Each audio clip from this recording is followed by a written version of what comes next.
Hello everyone. आप सभी का फिर से स्वागत है। ये एनसीईआरटी पॉलिटी का डिस्कशन है और आज का टॉपिक है वस्तुनिष्ठ प्रश्न। ये अध्याय 58 है।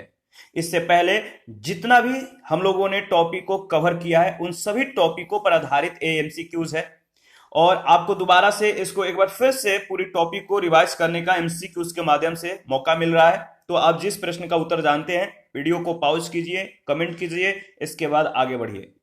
तो पहला प्रश्न देखते हैं क्या पूछा गया है। पहला प्रश्न है सूची 1 सूची 2 के साथ मिलान कीजिए। सूची 1 सूची 2 के साथ मिलान कीजिए। इसका सही जवाब क्या होगा? नियंत्रण परिषद की जो स्थापना है किस एक्ट के तहत किया गया? नियंत्रण परिषद की जो स्थापना है इसका बताइए। इसका सही जवाब हो जाएगा ए का 2। पीस इंडिया एक्ट 1784 के तहत नियंत्रण परिषद की स्थापना की गई। इसके बाद सर्वोच्च न्यायालय की स्थापना किस अधिनियम के द्वारा किया गया? तो विनियम अधिनियम 1773 के माध्यम से। ईसाई मिशनरियों को भारत में कार्य करने की अनुमति किस अधिनियम के द्वारा दिया गया? बताइए। तो इसका सही जवाब हो जाएगा चार्टर अधिनियम 1813 के तहत। और गवर्नर जनरल की परिषद में सदस्य की नियुक्ति बताइए। इसका सही सा जवाब हो जाएगा चार्टर अधिनियम 1833 के तहत। यानी जो ऑप्शन है वो ऑप्शन बी बिल्कुल करेक्ट ऑप्शन है। तो चलिए इसके बारे में देख लेते हैं। देखिए, रेगुलेटिंग एक्ट 1773 के द्वारा कलकत्ता में सर्वोच्च न्यायालय की स्थापना की गई और पीस इंडिया एक्ट 1784 के द्वारा कंपनी के राजनीतिक और व्यापारिक क्रियाकलापों को अलग कर दिया गया। राजनीतिक क्रियाकलापों के नियंत्रण एवं पर्यवेक्षण के लिए इंग्लैंड में 6 सदस्यीय नियंत्रण मंडल यानी बोर्ड ऑफ कंट्रोल की स्थापना की गई। चार्टर अधिनियम 1813 के द्वारा ईसाई मिशनरियों को भारत में धर्म प्रचार की अनुमति दे दी गई और भारत में शिक्षा के लिए प्रति वर्ष 1 लाख रुपए खर्च करने का प्रावधान भी किया गया। चार्टर अधिनियम 1833 के द्वारा अगर बात करें तो बंगाल के गवर्नर जनरल को भारत का गवर्नर जनरल बना दिया गया और इस अधिनियम के द्वारा विधि बनाने के लिए गवर्नर जनरल की परिषद में एक विधि सदस्य यानी लॉर्ड मैकाले की नियुक्ति की गई। सेकंड प्रश्न है, आपको बताना है निम्नलिखित में से किस अधिनियम के फलस्वरूप बर्मा को भारत से पृथक किया गया? किस अधिनियम के फलस्वरूप बर्मा को भारत से पृथक किया गया? अगर जवाब मालूम है तो कमेंट कीजिए। इसका सही जवाब हो जाएगा गवर्नमेंट ऑफ इंडिया एक्ट 1935। ठीक है, गवर्नमेंट ऑफ इंडिया एक्ट 1935 इसका सही सा जवाब हो जाएगा और ऑप्शन सी बिल्कुल करेक्ट ऑप्शन है। भारत शासन अधिनियम 1935 के प्रावधानों के द्वारा 1937 में बर्मा को भारत से अलग कर दिया गया। ठीक है, और उड़ीसा तथा सिंध नामक 2 नए प्रांत बनाए गए और इस अधिनियम के अंतर्गत 1 अक्टूबर 1937 को दिल्ली में संघीय न्यायालय यानी फेडरल कोर्ट की स्थापना की गई। इसके बाद थर्ड क्वेश्चन है, भारत की संघात्मक व्यवस्था निम्नलिखित में से किस देश से ली गई है? जो संघात्मक व्यवस्था है वो किस देश से लिया गया है आपको बताना है। तो भारत की जो संघात्मक व्यवस्था है वो कनाडा के संविधान से लिया गया है। ऑप्शन ए बिल्कुल करेक्ट ऑप्शन है। इससे पहले वाले सेशन में हम लोगों ने इसके बारे में डिस्कस किया था। भारत की संघात्मक व्यवस्था, जो संघात्मक व्यवस्था है ये कनाडा के संविधान से लिया गया है। कनाडा के संविधान में केंद्र राज्यों के तुलना में अधिक सशक्त है। जो केंद्र है वो राज्यों के तुलना में जो है अधिक सशक्त है और भारत में जो अवशिष्ट शक्तियां हैं अनुच्छेद 248 के तहत इस पर विधि बनाने का जो अधिकार है वो संसद को दिया गया है। अनुच्छेद 201 के अनुसार अगर बात करें तो राज्यपाल के द्वारा किसी विधेयक को राष्ट्रपति के लिए आरक्षित करना आदि उपबंध कनाडा के संविधान से लिए गए हैं। ठीक है, नेक्स्ट क्वेश्चन है, बी.आर. अंबेडकर का संविधान सभा में निर्वाचन हुआ था। बी.आर. अंबेडकर का संविधान सभा में निर्वाचन हुआ था। इसका सही जवाब क्या हो जाएगा? तो बंबई प्रेसिडेंसी से। ऑप्शन बी बिल्कुल करेक्ट ऑप्शन है। देखिए, अगर बात करें तो संविधान सभा के प्रारंभिक चुनाव यानी 1946 में डॉक्टर भीमराव अंबेडकर का निर्वाचन अविभाजित भारत के बंगाल प्रांत के पूर्वी भाग से हुआ था। जब भारत विभाजित नहीं हुआ था, उस समय की अगर बात करें तो भारत के बंगाल प्रांत के पूर्वी भाग से हुआ था। इस देश के विभाजन के बाद यह क्षेत्र पाकिस्तान में चले जाने के कारण डॉक्टर भीमराव अंबेडकर बंबई प्रेसिडेंसी के पूना संसदीय क्षेत्र से उपचुनाव में निर्वाचित हुए थे। प्रश्न संख्या नेक्स्ट जो है, संविधान सभा के समक्ष संविधान की जो प्रस्तावना है किसने प्रस्तुत की? जो प्रियम्बल है, जो हमारा प्रस्तावना है, किसने प्रस्तुत की थी संविधान सभा के समक्ष? इसका सही जवाब क्या हो जाएगा बताइए। तो देखिए, बहुत ये आसान सा सवाल है और बहुत ज्यादा इंपॉर्टेंट भी है। तो संविधान सभा के समक्ष संविधान की जो प्रस्तावना है, जो प्रियम्बल है, जवाहरलाल नेहरू ने जो है प्रस्तुत किया था। ऑप्शन ए बिल्कुल करेक्ट ऑप्शन है। इसके बारे में डिस्कस कर लेते हैं। संविधान सभा की तीसरी बैठक 13 दिसंबर 1946 को हुई। कब हुई? जो संविधान सभा की तीसरी बैठक है 13 दिसंबर 1946 को हुआ और इस दिन जवाहरलाल नेहरू के द्वारा संविधान सभा के समक्ष संविधान की प्रस्तावना या उद्देशिका या प्रियम्बल का प्रस्ताव प्रस्तुत किया गया। और इस उद्देश्य प्रस्ताव के प्रारूप में जो अगर बात करें, जो उद्देश्य प्रस्ताव था, इस उद्देश्य प्रस्ताव के प्रारूप में भारत के भावी प्रभुसत्ता संपन्न लोकतांत्रिक गणराज्य की रूपरेखा जो है प्रस्तुत की गई थी। और इस प्रस्ताव में एक संघीय राज व्यवस्था की परिकल्पना की गई थी, जिसे लोग जो कह सकते हैं कि जो भारत के लोग थे, सभी लोगों के लिए सामाजिक, आर्थिक और राजनीतिक न्याय आदि सुनिश्चित हो सके। और इस प्रस्तावना को संविधान सभा के द्वारा 22 जनवरी 1947 को स्वीकार किया गया। यह भी प्रश्न कई बार पूछा गया है, कब स्वीकार किया गया? 22 जनवरी 1947 को। प्रश्न संख्या 6, जो प्रश्न संख्या 6 है, इसमें आपको सूची 1 सूची 2 के साथ मिलान करना है। सूची 1 के साथ, सूची 1 सूची 2 के साथ आपको मिलान करना है। तो चलिए मिलान करते हैं और इसका सही जवाब क्या होगा आप बताइए। देखिए, इसका सही जवाब हो जाएगा, अगर बात करें तो संविधान सभा के पहले उपाध्यक्ष कौन थे? संविधान सभा के पहले उपाध्यक्ष कौन थे? तो इसका सही जवाब हो जाएगा एच.सी. मुखर्जी। कौन थे? एच.सी. मुखर्जी। प्रारूप समिति के मूलतः एकमात्र कांग्रेसी सदस्य कौन थे? बताइए, प्रारूप समिति के मूलतः एकमात्र कांग्रेसी सदस्य कौन थे? तो इसका सही जवाब हो जाएगा के.एम. मुंशी। के.एम. मुंशी। राजस्थान की रियासतों का प्रतिनिधित्व करने वाले संविधान सभा के सदस्य कौन थे? राजस्थान की रियासतों का प्रतिनिधित्व करने वाले संविधान सभा के सदस्य कौन थे? इसका सही जवाब क्या हो जाएगा बताइए। तो इसका सही जवाब हो जाएगा वीटी कृष्णमाचारी। वीटी कृष्णमाचारी। और संघ संविधान समिति के अध्यक्ष कौन थे? संघ संविधान समिति के अध्यक्ष कौन थे? इसका सही जवाब हो जाएगा Jawaharlal Nehru. Right option B option. B option is correct option. देखिए, जो संविधान सभा था, संविधान सभा के पहले उपाध्यक्ष एच.सी. मुखर्जी थे। प्रारूप समिति यानी ड्राफ्टिंग कमेटी के मूलतः एकमात्र कांग्रेसी जो सदस्य थे, नाम था के.एम. मुंशी। और राजस्थान के रियासतों का प्रतिनिधित्व करने वाले संविधान सभा के जो सदस्य थे वीटी कृष्णमाचारी। और संघ संविधान समिति के जो अध्यक्ष थे जवाहरलाल नेहरू। प्रश्न संख्या 7 है, निम्नलिखित में से संघ संविधान समिति का अध्यक्ष कौन था? संघ संविधान समिति का अध्यक्ष कौन था बताइए। इसका सही जवाब क्या हो जाएगा? कुछ ही सेकंड पहले इसके बारे में हम लोगों ने डिस्कस किया है। इससे पहला वाला क्वेश्चन इसी पर आधारित था। तो निम्नलिखित में से संघ संविधान समिति का अध्यक्ष कौन था? इसका सही जवाब हो जाएगा जवाहरलाल नेहरू। ऑप्शन सी बिल्कुल करेक्ट ऑप्शन है। ठीक है, आप लोग कमेंट बहुत कम कर रहे हैं, कमेंट कीजिए। संघ संविधान समिति के अध्यक्ष जवाहरलाल नेहरू और मूल अधिकार उप समिति के अध्यक्ष जे.बी. कृपलानी थे। कौन थे? तो संघ संविधान समिति के अध्यक्ष थे जवाहरलाल नेहरू और मूल अधिकार उप समिति के जो अध्यक्ष थे जे.बी. कृपलानी थे। और डॉक्टर बी.आर. अंबेडकर प्रारूप समिति के अध्यक्ष थे तथा अलादी कृष्णस्वामी अय्यर प्रारूप समिति के सदस्य थे। याद रखिएगा। प्रश्न संख्या 8 जो है, भारतीय गणतंत्र की 26 जनवरी 1950 को संवैधानिक वस्तु स्थिति क्या थी जब संविधान लागू किया गया था? भारतीय गणतंत्र की 26 जनवरी 1950 को संवैधानिक वस्तु स्थिति क्या थी जब संविधान लागू किया गया था? तो इसका सही जवाब हो जाएगा, बताइए।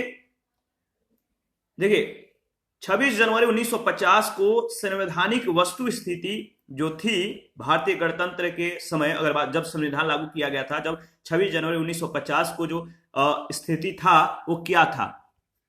तो संपूर्ण प्रभुत्व संपन्न और लोकतंत्रात्मक गणराज्य की जो है स्थिति थी। ठीक है, ऑप्शन सी बिल्कुल करेक्ट ऑप्शन है। 26 जनवरी 1950 को भारतीय गणतंत्र की संवैधानिक वस्तु स्थिति भारतीय संविधान की उद्देशिका के अनुसार, प्रियम्बल के अनुसार संपूर्ण प्रभुत्व संपन्न और लोकतंत्रात्मक गणराज्य की स्थिति थी। प्रश्न संख्या 9 क्या है?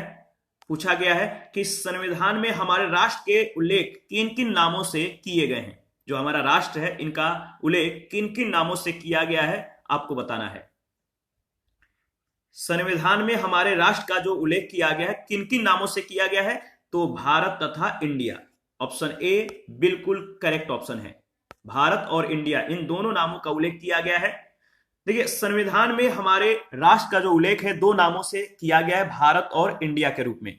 अनुच्छेद जो आर्टिकल 1 है 1 इसके अनुसार अगर बात करें तो भारत यानी इंडिया राज्यों का संघ होगा। India that is Bharat shall be a union of state, याद रखिएगा। प्रश्न संख्या 10 पूछा गया है, हम भारत के लोग यानी we the people of India, हम भारत के लोग शब्दों का प्रयोग संविधान में कहां किया गया है? बहुत ही आसान सा सवाल है और बहुत ज्यादा इंपॉर्टेंट है। यह प्रश्न कई बार भी पूछा गया है।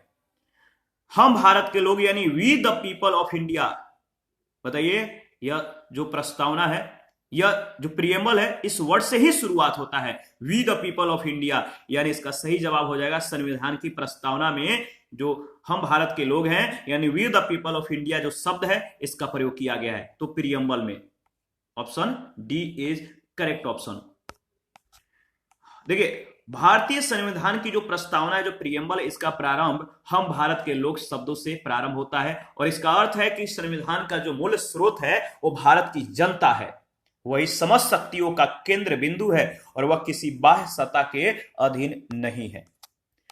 इसके बाद प्रश्न संख्या जो 11 पूछा गया कि निम्नलिखित कथनों पर विचार कीजिए और इनमें से बताइए कि कौन कौन से कथन सत्य हैं।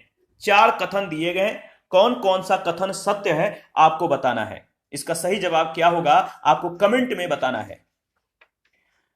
तो देखिए इसका सही जवाब हो जाएगा, अगर बात करें तो भारत में लोकतांत्रिक राज व्यवस्था है। क्या यह सही है?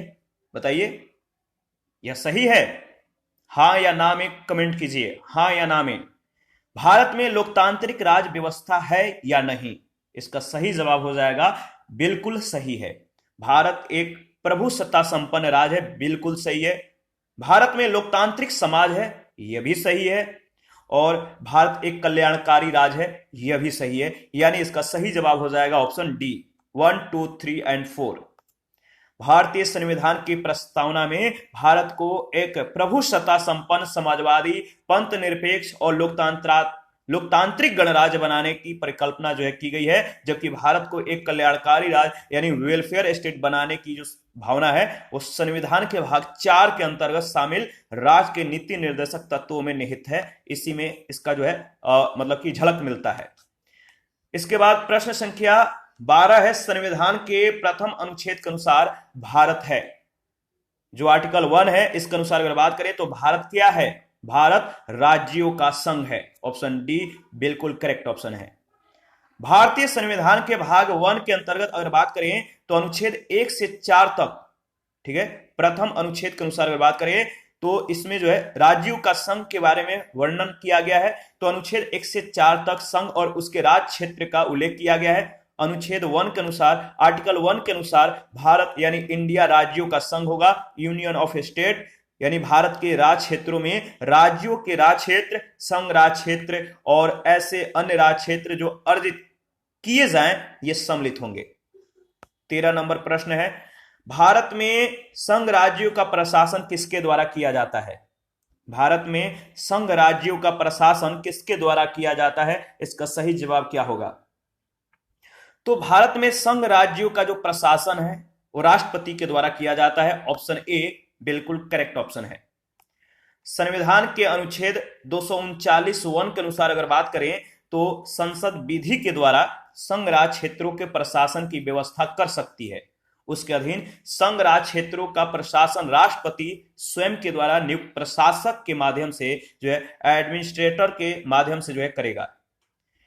14 नंबर है, राज्य पुनर्गठन आयोग ने 1 नवंबर 1956 को कितने राज्य तथा कितने संघ राज्य का गठन किया? राज्य पुनर्गठन आयोग ने 1 नवंबर 1956 को कितने राज्य तथा कितने संघ राज्यों का गठन किया? इसका सही जवाब हो जाएगा 14 राज्य और 6 संघ राज्य क्षेत्र, यानी ऑप्शन ए बिल्कुल करेक्ट ऑप्शन है। इसके बारे में डिस्कस कर लेते हैं, इंपॉर्टेंट है। देखिए, अगर बात की जाए तो जो संघ राज्य क्षेत्र है यानी स्वतंत्रता के पश्चात नए राज्यों के गठन के लिए 1953 में फजल अली की अध्यक्षता में, किसके? फजल अली की अध्यक्षता में एक राज्य पुनर्गठन आयोग का जो है स्टेट रिकॉग्नाइजेशन कमीशन का जो है गठन हुआ और इस आयोग के 2 अन्य सदस्य के.एम. पडिक्कर और एच.एन. कुंजरू थे। तो फजल अली अध्यक्ष थे, 2 अन्य सदस्य थे के.एम. पडिक्कर और एच.एन. कुंजरू। आयोग ने अपनी रिपोर्ट 1995 में प्रस्तुत किया। राज्य पुनर्गठन के लिए 4 आधार बताए गए: भाषाई और सांस्कृतिक एकरूपता, देश की एकता तथा अखंडता, तीसरा वित्तीय एवं प्रशासनिक एकरूपता और चौथा कल्याणकारी योजनाओं का क्रियान्वयन। देखिए, आयोग की अनुशंसाओं के आधार पर 7वें संविधान संशोधन अधिनियम 1956 के द्वारा अगर बात करें तो राज्य पुनर्गठन की योजनाओं को क्रियान्वित किया गया। परिणाम स्वरूप 1 नवंबर 1956 को 14 राज्यों और 6 केंद्र शासित प्रदेशों का गठन किया गया। इसके बाद अगर बात करें तो भारत में कितने संघ शासित प्रदेश हैं? वर्तमान के अनुसार अगर बात करें तो भारत में कितने संघ शासित प्रदेश हैं? इसका सही जवाब क्या हो जाएगा, आप बताइए। भारत में कुल 8 संघ शासित प्रदेश हैं। कितने? कुल 8। चंडीगढ़, दिल्ली, दादरा और नगर हवेली, दमन और दीव, लक्षद्वीप, अंडमान और निकोबार द्वीप समूह, पुदुचेरी, जम्मू कश्मीर और लद्दाख। दिल्ली, पुदुचेरी, अंडमान निकोबार द्वीप समूह, जम्मू कश्मीर तथा लद्दाख के प्रशासक को उपराज्यपाल और चंडीगढ़ के प्रशासक को मुख्य आयुक्त कहा जाता है। वर्तमान में राज्यों की जो संख्या है वह है 28 राज्य हैं। प्रश्न संख्या 16, जम्मू कश्मीर राज्य के पुनर्गठन के पश्चात भारत में राज्यों की कुल कितनी संख्या है? जब जम्मू कश्मीर राज्य का पुनर्गठन हुआ उसके बाद भारत में राज्यों की कुल संख्या अब कितनी है? 28 राज्य हैं, याद रखिएगा। देखिए, अगर बात करें तो जम्मू कश्मीर राज्य के पुनर्गठन के बाद भारत में राज्यों की संख्या 28 हो गई। 5 अगस्त 2019 को घोषित तथा 31 अक्टूबर 2019 से प्रभावी निर्णय के द्वारा जम्मू कश्मीर राज्य को 2 संघ शासित प्रदेशों जम्मू कश्मीर और लद्दाख में विभाजित कर दिया गया। प्रश्न संख्या 17, इसके बारे में देख लेते हैं। निम्नलिखित राज्यों की स्थापना का जो सही आरोही क्रम है वो क्या है? तो सही आरोही क्रम आपको, राज्यों की स्थापना का जो सही आरोही क्रम है आपको बताना है कि किस ऑप्शन में दिया गया है। इसका सही जवाब क्या हो जाएगा? तो इसका सही जवाब हो जाएगा, अगर राज्यों की स्थापना का सही आरोही क्रम देखें तो देखिए ऑप्शन ए जो है बिल्कुल करेक्ट हो जाता है, नागालैंड, इसके बाद मेघालय, सिक्किम और अरुणाचल प्रदेश, याद रखिएगा। इसके बारे में डिस्कस कर लेते हैं। राज्यों की स्थापना का जो क्रम है वह आप देख सकते हैं, नागालैंड 1 दिसंबर 1963 को, मेघालय 21 जनवरी 1972, सिक्किम 16 मई 1975 और अरुणाचल प्रदेश 1987 में। ठीक है। प्रश्न संख्या जो 18 है, संविधान का कौन सा भाग नागरिकता से संबंधित है? संविधान का वह कौन सा भाग है जिसका संबंध नागरिकता से, बताइए, जिसका संबंध नागरिकता से है? तो देखिए इसका सही जवाब हो जाएगा, बताइए, भाग 2। भाग 2 में जो दिया गया है, भाग 2 जो है नागरिकता से संबंधित है, सिटीजनशिप से संबंधित है। इसके बारे में अगर बात करें तो भारतीय संविधान के भाग 2 के अनुच्छेद 5 से 11 तक नागरिकता यानी सिटीजनशिप का उल्लेख किया गया है। भाग 2 में अनुच्छेद 5 से 11 तक, ठीक है। और नागरिकता लोकतंत्रात्मक राज्य व्यवस्था के जो है अपरिहार्य सिद्धांत को कानूनी स्वरूप प्रदान करती है। प्रश्न संख्या 19 है, भारतीय संविधान नागरिकता प्रदान करता है किस आधार पर? जो भारतीय संविधान है नागरिकता किस आधार पर प्रदान करता है तो आपको बताना है। तो जन्म के आधार पर, क्या यह सही है? तो देखिए, भारतीय संविधान जो है यह नागरिकता जो प्रदान करता है जन्म के आधार पर, निवास के आधार पर, देशीयकरण के आधार पर भी, यानी उपयुक्त सभी के आधार पर, जो तीन दिए गए हैं, जन्म, निवास, देशीयकरण, इन सभी के आधार पर भारतीय संविधान जो है नागरिकता प्रदान करता है। भारतीय संविधान के अनुच्छेद 11 के अनुसार अगर बात करें तो संसद को नागरिकता के संबंध में विधि बनाने की, लॉ बनाने की जो शक्ति है वो प्रदान की गई है संसद को, जिसके अंतर्गत संसद के द्वारा भारतीय नागरिकता अधिनियम 1955 पारित किया गया। इस अधिनियम में वर्ष 1986, 1992, 2003, 2005, 2015 में संशोधन भी किया गया और वर्तमान में भारतीय नागरिकता 5 प्रकार से प्राप्त की जाती है। यह याद रखिएगा, यहां से बहुत बार प्रश्न पूछे गए कि भारतीय नागरिकता जो है किस माध्यम से प्राप्त की जाती है। तो 5 प्रकार है। जन्म से, आप जन्म के आधार पर भारतीय नागरिकता को प्राप्त कर सकते हैं। वंशानुगत के आधार पर, पंजीकरण के आधार पर, देशीयकरण और विदेशी भूमि के अधिग्रहण के आधार पर आप भारतीय नागरिकता को प्राप्त कर सकते हैं। प्रश्न संख्या 20 है, किस देश में दोहरी नागरिकता का सिद्धांत स्वीकार किया गया है? तो बताइए, 4 ऑप्शन दिए गए, आपको बताना है कि किस देश में दोहरी नागरिकता का सिद्धांत है। इसका सही जवाब क्या होगा? इसका सही जवाब है, देखिए, संयुक्त राज्य अमेरिका में। अगर बात करें तो देखिए, एक देश के मतलब कि एक देश के आधार पर और दूसरा स्टेट के आधार पर 2 नागरिकता जो है अमेरिका में दिया गया है। संयुक्त राज्य अमेरिका में ड्यूअल सिटीजनशिप का सिद्धांत स्वीकार किया गया। अमेरिका में शासन व्यवस्था का स्वरूप जो है वह फेडरल है, संघीय है, जिसके अंतर्गत अगर बात करें तो केंद्र और प्रांतों के स्तर पर जो है शक्तियों का विभाजन हुआ है और केंद्र तथा प्रांतों के द्वारा लोगों को अलग अलग नागरिकता जो है प्रदान की गई है, याद रखिएगा। इसके बाद अगर बात करें तो प्रश्न संख्या 21 है, भारतीय संविधान के किस भाग में नागरिकों के मौलिक अधिकारों का उल्लेख किया गया है? भारतीय संविधान के किस भाग में नागरिकों के मौलिक अधिकारों का उल्लेख किया गया है? तो भाग 3 में। भारतीय संविधान के भाग 3 के अनुच्छेद 12 से 35 तक मौलिक अधिकार यानी फंडामेंटल राइट्स का उल्लेख किया गया है। मौलिक अधिकारों का जो प्रावधान है अमेरिकी संविधान से लिया गया है, जो अमेरिका के अधिकार पत्र यानी बिल ऑफ राइट्स के समान है। प्रश्न संख्या 22 है, निम्नलिखित में से किस अनुच्छेद में समता के अधिकार का प्रावधान है? बताइए, समता के जो अधिकार है किस अनुच्छेद में इसका उल्लेख किया गया है? इसका सही जवाब हो जाएगा आर्टिकल 14। सभी को जो है समता का अधिकार दिया गया है, ठीक है। विधि के समक्ष समता का अधिकार है। इक्वालिटी बिफोर लॉ जो है इससे या विधियों के समान संरक्षण से इसे वंचित नहीं किया जाएगा। तो भारतीय संविधान के भाग 3 में निहित मौलिक अधिकारों के अंतर्गत अगर बात करें तो समता के अधिकार का जो उल्लेख है अनुच्छेद 14 से 18 तक किया गया है। अनुच्छेद 14 के अनुसार राज्य नागरिकों को विधि के समक्ष समता जो है इक्वालिटी बिफोर लॉ से या विधियों के समान संरक्षण से जो है वंचित नहीं करेगा। प्रश्न संख्या 23 है, निम्नलिखित में से कौन सा युग्म सुमेलित नहीं है? निम्नलिखित में से कौन सा युग्म सही सुमेलित नहीं है? तो इसका सही जवाब हो जाएगा ऑप्शन सी।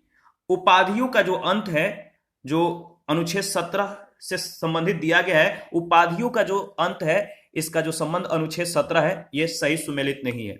17 क्या है? अस्पृश्यता का अंत। भारतीय संविधान के अनुच्छेद 17 में अस्पृश्यता का अंत का प्रावधान किया गया है, जबकि अनुच्छेद 18 में उपाधियों का अंत का उपबंध किया गया है। यह अनुच्छेद राज्य को सैन्य और अकादमिक क्षेत्रों को छोड़कर किसी भी अन्य प्रकार की उपाधि प्रदान किए जाने से प्रतिबंधित करता है। 24 नंबर बताइए। देखिए, प्रेस की स्वतंत्रता। प्रेस की स्वतंत्रता किस अधिकार में निहित है? प्रेस की जो स्वतंत्रता है किस अधिकार में, किस आर्टिकल में दिया गया है? तो जो प्रेस की स्वतंत्रता है, याद रखिएगा, अनुच्छेद 19(1) क के अंतर्गत यह शामिल है और इसका सही जवाब हो जाएगा भाषण की स्वतंत्रता के अंतर्गत यह निहित है। ठीक है, याद रखिएगा। अगर बात करें तो भारतीय संविधान में यह स्पष्ट रूप से उल्लेख किया गया है कि जो प्रेस की जो स्वतंत्रता है, फ्रीडम ऑफ प्रेस, इसका उल्लेख जो है मतलब कि नहीं है। भारतीय संविधान में स्पष्ट रूप से इसका उल्लेख नहीं किया गया। लेकिन हमारा जो संविधान है इसमें जो 19(1) का है, इसमें जो है मतलब कि प्रेस की स्वतंत्रता है, इसमें इसका झलक मिलता है। तो जो शाकल पेपर मिल्स बनाम भारत संघ मामला था 1961 में, इसमें उच्चतम न्यायालय ने यह स्पष्ट कर दिया कि जो आर्टिकल 19(1) का है, इसमें जो वाक और अभिव्यक्ति की स्वतंत्रता है, इसी में ही प्रेस की स्वतंत्रता निहित है और प्रेस को साधारण नागरिकों से जो है क्या किया जाएगा, अलग विशिष्ट अधिकार प्राप्त नहीं होगा। प्रेस की स्वतंत्रता संविधान के अनुच्छेद 19(1) के अंतर्गत ही शामिल है। प्रश्न संख्या 25 है, मूल अधिकारों के अंतर्गत कौन सा अनुच्छेद बालकों के नियोजन से प्रत्यक्ष रूप से संबंधित है? बताइए, मूल अधिकारों के अंतर्गत अगर बात करें तो कौन सा अनुच्छेद बालकों के नियोजन से प्रत्यक्ष रूप से संबंधित है? तो इसका सही जवाब हो जाएगा अनुच्छेद 24। अनुच्छेद जो 24 है, आर्टिकल जो 24 है, इसमें अगर बात करें तो भारतीय संविधान का जो आर्टिकल 24 है, बालकों के नियोजन के लिए जो है, बालक के नियोजन के प्रतिषेध का ये उपबंध करता है, प्रतिषेध करता है, काम करने का जो है ये रोक लगाता है। 14 से कम वर्ष के आयु के जो बच्चे हैं, इनको कारखाना, खान यानी माइंस या अन्य किसी जोखिम भरा जो कार्य है, इसमें शामिल नहीं किया जा सकता है। 2 जून 2017 को बाल श्रम निषेध और विनियमन संशोधन अधिनियम 2017 के अनुसार 14 वर्ष से कम आयु के बच्चों के नियोजन पर पूर्ण प्रतिबंध लगाया गया है, जबकि 14 से 18 वर्ष के किशोरों को खतरनाक व्यवसायों के नियोजन पर पूर्ण प्रतिबंध है। प्रश्न संख्या 26 है, मंडल आयोग के द्वारा अपनी रिपोर्ट किस वर्ष प्रस्तुत की गई? मंडल आयोग के द्वारा अपनी रिपोर्ट किस वर्ष प्रस्तुत की गई? इसका सही जवाब हो जाएगा वर्ष 1980 में। सामाजिक और शैक्षणिक रूप से पिछड़े वर्गों की स्थिति जानने के लिए 20 दिसंबर 1978 को मोरारजी देसाई की सरकार ने बिहार के पूर्व मुख्यमंत्री बीपी मंडल, बिंदेश्वरी प्रसाद मंडल की अध्यक्षता में पिछड़ा वर्ग आयोग के गठन की घोषणा की। इस आयोग ने अपनी रिपोर्ट 12 दिसंबर 1980 को प्रस्तुत करते हुए पिछड़े वर्गों के लिए 27% आरक्षण की सिफारिश की। 27 नंबर है, मौलिक अधिकार निलंबित किए जा सकते हैं। मौलिक अधिकार किसके द्वारा निलंबित किए जा सकते हैं? इसका सही जवाब क्या होगा? मौलिक अधिकार राष्ट्रपति के द्वारा जो है निलंबित किए जा सकते हैं, ध्यान में रखिएगा। देखिए, अगर बात करें तो आपातकाल के दौरान मूल अधिकारों का निलंबन 2 प्रकार से होता है। पहला प्रकार जो है अनुच्छेद 358 के अनुसार अगर बात करें तो जब युद्ध या बाह्य आक्रमण के कारण भारत या उसके किसी क्षेत्र पर आपातकाल प्रभावी हो तो अनुच्छेद 19 में उल्लेखित मूल अधिकार स्वतः निलंबित हो जाते हैं। वहीं जो दूसरा प्रकार है वह अनुच्छेद 359 में अगर बात करें तो राष्ट्रपति को यह अधिकार दिया गया है कि वह आपातकाल के समय में जो है अनुच्छेद 20 और 21 को छोड़कर अन्य किसी भी मूल अधिकार के परिवर्तन को निलंबित कर सकता है। प्रश्न संख्या 28 है, निम्नलिखित में से किसको संविधान के द्वारा मौलिक अधिकारों के संरक्षण की शक्ति दी गई है? निम्नलिखित में से किसको संविधान के द्वारा मौलिक अधिकारों के संरक्षण की जो शक्ति है वो दी गई है? तो इसका सही जवाब हो जाएगा, बताइए, इसका सही जवाब हो जाएगा सर्वोच्च न्यायालय एवं उच्च न्यायालय को, यानी ऑप्शन डी बिल्कुल करेक्ट ऑप्शन है। भारतीय संविधान में मौलिक अधिकारों के उल्लंघन के विरुद्ध अनुच्छेद 32 के अंतर्गत जो है संवैधानिक उपचारों का अधिकार प्रदान किया गया है। अनुच्छेद 32 के द्वारा नागरिकों के मौलिक अधिकारों के संरक्षण की शक्ति जो है उच्चतम न्यायालय को, और डॉक्टर भीमराव अंबेडकर ने इस अनुच्छेद को भारतीय संविधान का हृदय एवं आत्मा कहा है। किसने? भीमराव अंबेडकर ने आर्टिकल 32 को हृदय और आत्मा कहा, जहां अनुच्छेद 32 के अंतर्गत उच्चतम न्यायालय की जो है उच्चतम न्यायालय की जो रीट अधिकारिता है केवल मूल अधिकारों के उल्लंघन के मामले तक सीमित है। वहीं अनुच्छेद 226 के अंतर्गत अगर बात करें तो उच्च न्यायालयों की जो अधिकारिता है मूल अधिकारों के उल्लंघन के साथ साथ अन्य विषय भी सम्मिलित हैं।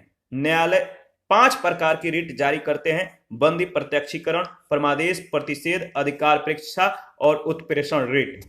इसके बारे में हम लोगों ने पहले भी डिस्कस किया है इन रीट के बारे में, तो रीट बहुत ज्यादा इंपॉर्टेंट है, यहां से 1-2 प्रश्न पूछे जाते हैं। उच्चतम न्यायालय के अनुसार अगर बात करें तो निजी भवनों के ऊपर राष्ट्रीय ध्वज को फहराना, जो राष्ट्रीय ध्वज है, जो निजी भवन है, इनके ऊपर राष्ट्रीय ध्वज को फहराना संविधान के किस अनुच्छेद के अंतर्गत सम्मिलित किया गया है? तो अनुच्छेद 19(1) के अंतर्गत अगर बात करें तो देखिए, निजी भवनों के ऊपर राष्ट्रीय ध्वज को फहराना संविधान के आर्टिकल 19(1) के अंतर्गत सम्मिलित किया गया है। केस का नाम याद रखिएगा, नवीन जिंदल बनाम भारत संघ 2004 के मामले में उच्चतम न्यायालय ने निर्णय दिया कि निजी भवनों के ऊपर राष्ट्रीय ध्वज फहराना संविधान के अनुच्छेद 19(1) क में वर्णित अभिव्यक्ति की स्वतंत्रता के अंतर्गत प्रत्येक नागरिक का मौलिक अधिकार है। प्रश्न संख्या 30। भारतीय संविधान में राज्य के नीति निर्देशक तत्वों की संकल्पना किस देश के संविधान पर आधारित है? जो राज्य के नीति निर्देशक तत्व हैं वो बताइए किस देश के संविधान पर आधारित है? तो आयरलैंड। भारतीय संविधान में राज्य के नीति निर्देशक तत्वों की जो संकल्पना है वो आयरलैंड के संविधान पर आधारित है। यहां से जो बचे हुए प्रश्न हैं नेक्स्ट सेशन में कंप्लीट करेंगे, तो आप अपना प्रतिक्रिया देते रहिए। आपके प्रतिक्रियाओं का हमें बेसब्री से इंतजार रहता है। और जिन लोगों ने Telegram channel, Telegram quiz group, Facebook page, Instagram को ज्वाइन नहीं किया है, वीडियो के डिस्क्रिप्शन बॉक्स में आप जो है इस लिंक को ज्वाइन कर सकते हैं, दिया गया है, लिंक अवेलेबल है। और अगर आपने बुक नहीं लिया है तो बुक ले सकते हैं। बुक का मतलब अगर आपके पास बुक है तो अच्छी बात है, नहीं तो पीडीएफ ले सकते हैं। इस बुक का पीडीएफ आपको जो है अवेलेबल कराया गया है। तो इसके लिए Telegram channel, Telegram quiz group या चैनल के कम्युनिटी बॉक्स में जाइए, वहां पे इसके रिगार्डिंग में इंफॉर्मेशन को शेयर किया गया है। और यह जो पॉलिटी है, एनसीईआरटी पॉलिटी, यह जल्द ही समाप्त होने वाला है। ज्यादा से ज्यादा 2 सेशन और होंगे, बाकी आपका पूरी तरह से यह कंप्लीट हो जाएगा। तो थैंक यू, मिलेंगे नेक्स्ट सेशन में। अभी के लिए इतना ही।